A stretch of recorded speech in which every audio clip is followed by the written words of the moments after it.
वो 3 बहुत ही गंभीर क्राइसिस से घिर चुके हैं। अब इजराइल की सेना को डर है कि कहीं इस हालात का फायदा ईरान ना उठा ले।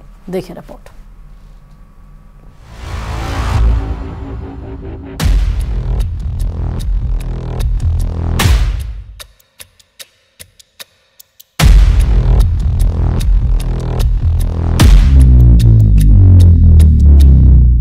चौबीस घंटों के अंदर इजरायल और ईरान की टक्कर में 3 बड़ी घटनाओं ने बेंजामिन नेतन्याहू को पूरी तरह हिलाकर रख दिया है।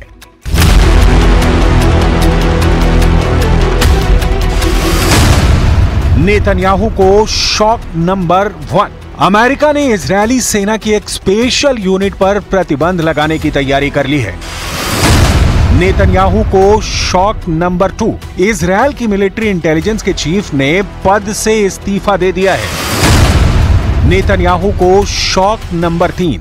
ईरान के सुप्रीम लीडर अली खामनेई ने कहा है कि ईरान की मिसाइल पावर देखकर इजरायल खौफ में डूब चुका है। इस वक्त ईरान के इजरायल पर हमले और गाजा पर इजरायल की लगातार बमबारी के बीच नेतन्याहू की बहुत ही खतरनाक फोर्स इंटरनेशनल हेडलाइन बन चुकी है।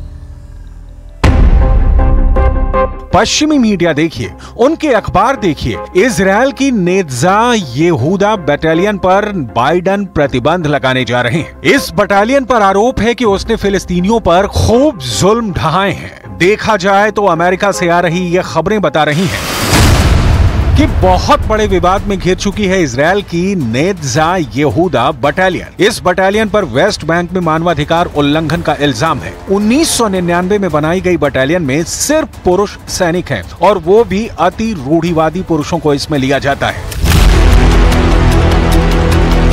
नेत्जा यहूदा बटालियन पर लगे इल्जाम 7 अक्टूबर 2023 से पहले के हैं, लेकिन वेस्ट बैंक का दूसरा सच यह है कि 7 अक्टूबर के बाद से वहां 460 से ज्यादा लोगों की इजरायल की सैन्य कार्रवाई में मौत हो चुकी है।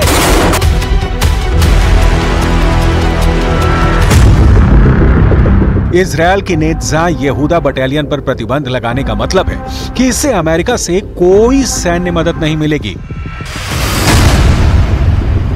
इसलिए यही है बेंजामिन नेतन्याहू को शॉक नंबर 1। नेत्जा यहूदा बटालियन पर पाबंदी का मतलब इजरायल की सेना पर काला धब्बा। नेतन्याहू पहले ही अपने घर में लगातार प्रदर्शनों से जूझ रहे हैं और अब उन्होंने अमेरिका की तरफ से आ रही इस रिपोर्ट को नाक का सवाल बना लिया है।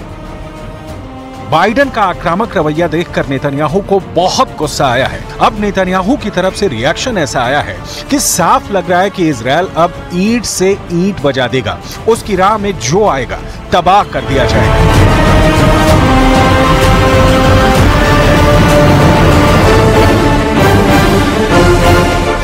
אני אגן בחירוף נפש על צה"ל, על הצבא שלנו ועל הלוחמים שלנו.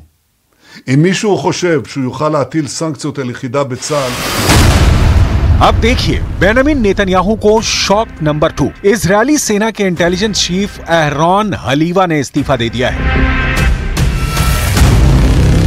7 अक्टूबर 2023 को हमास ने इजरायल पर हमला किया। पूरी दुनिया ने इजरायली टैंकों को जलते हुए देखा। 1000 से ज्यादा इजरायली नागरिकों और सैनिकों की मौत हुई।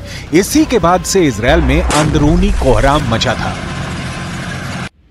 इस हमले के बाद इजरायली मिलिट्री इंटेलिजेंस के प्रमुख मेजर जनरल एहरॉन हलीवा बहुत दबाव में थे और अब उन्होंने अपने ओहदे को छोड़ने का फैसला किया। ये ऐसा वक्त है जब नेतन्याहू के सामने बहुत से फ्रंट खुले हुए हैं और उनके कमांडर भी बहुत ज्यादा प्रेशर में हैं। गाजा पर रोजाना नॉन स्टॉप बमबारी के बावजूद इजरायल अब तक हमास को खत्म कर पाने में नाकाम साबित हुआ है। गाजा में 34,000 से ज्यादा लोगों की जान जा चुकी है, लेकिन नेतन्याहू अब भी खाली हाथ है। 2024 में अप्रैल का महीना इजरायल के लिए ही नहीं, इजरायल के प्राइम मिनिस्टर बेंजामिन नेतन्याहू के लिए भी बहुत बड़ा शॉक लेकर आया है। अमेरिका इजरायल की मदद करने की बजाय उसकी सेना पर पाबंदी लगा रहा है। इजरायल की पब्लिक नेतन्याहू के खिलाफ सड़कों पर उतर चुकी है और इन सबके बीच ईरान से बड़े युद्ध का खतरा अब तक टला नहीं है।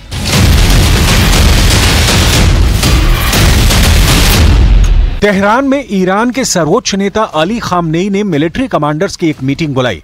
इसे ईरान की पावर स्टेटमेंट कहा जा रहा है, क्योंकि खामनेई ने इस मीटिंग में ऐसी बात कह दी है जिसे लेकर इजरायल के जवाबी हमले वाले दावों पर सवाल और तेज हो गए हैं।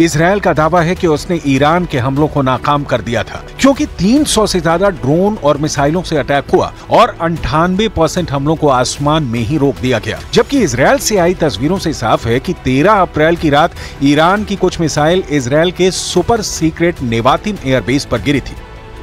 इन मिसाइलों के साथ बड़े बम नेतन्याहू के साथ इजरायल की साख पर गिर रहे हैं। नेतन्याहू के कमांडर इस्तीफा दे रहे हैं। नेतन्याहू से इजरायल की पब्लिक पूछ रही है कि गाजा में बंधक बनाए हुए लोग कब आजाद होंगे। इजरायल से लगातार पूछा जा रहा है कि ईरान को कहां मारा, कैसे मारा, किससे मारा, कितनों को मारा, सबूत कहां है।